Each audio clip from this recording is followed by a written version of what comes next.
it's a little bit easier to correct when you win. You know.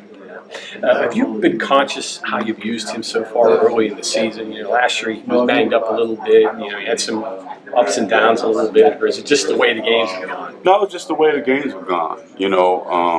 Obviously, again, it's a long season, and it's been well documented that we have a couple backs that can play. So it's nice to be able to get the other guys reps and get them in the game, as well as being able to get Justin out of the game, where as the season goes and we understand that people get nicked up and bruised up. I think it's a little bit easier when you have to, if someone has to miss a game, when you've got some guys in the game that have gotten game reps and game speed, and I think it's also helping all those other guys that are playing on all the special teams. So everyone's getting in the game and getting a feel of a game. So I think that's going to be a positive thing for us going forward throughout the season. You sit there and you think, okay, if I put Justin out there for carry 25, is that better than Martell or Kennedy's 6 carries? How do you view that? I haven't thought of it in that way. I've been trying more to see if we can stay where we can get them a couple series and get them out for a series and get another guy in for a series.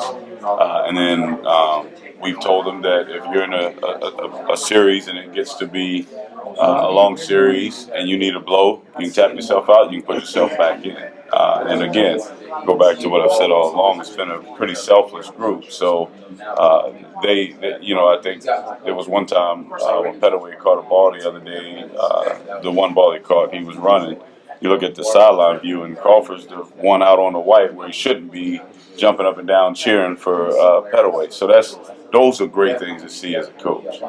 Guys working for each other? Sure, and happy for each other when they're having success. How much did it help to get some reps for Martell? What did he show you the second half on Saturday? It's always good. Again, Martell's been playing in the game a good bit, special teams wise, so he's getting into the flow of the game and getting those game reps. So to see him, to get him in the game and get him a couple carries, it's really good. He's a kid that works hard, tries to do everything we ask him to do. And so it's good to see him have some success. You try to be conscious of guys' reps, but how much do you sometimes ride the hot hand? If you've got somebody that's greased up and is running well, how much do you want to ride with that guy? Well, I think that's more within a drive. So within a drive, it's if we got in a situation where we're moving the ball, I'd rather that guy stay in rather than pulling him out in the middle of a drive, unless that guy, needs to taps himself out, whether he's needs a blow or he's, had it like Justin a week ago, his shoe came off. And at that time, Kennedy was in, and he had a couple nice carries, made a few nice blocks. So although Justin's shoe was ready, I kind of held him off a couple plays and let Kennedy kind of stay with it. So, kind of a little bit what you're saying. Kennedy was rolling a little bit, so why mess up the rhythm or the tempo of the offense at that point? Sometimes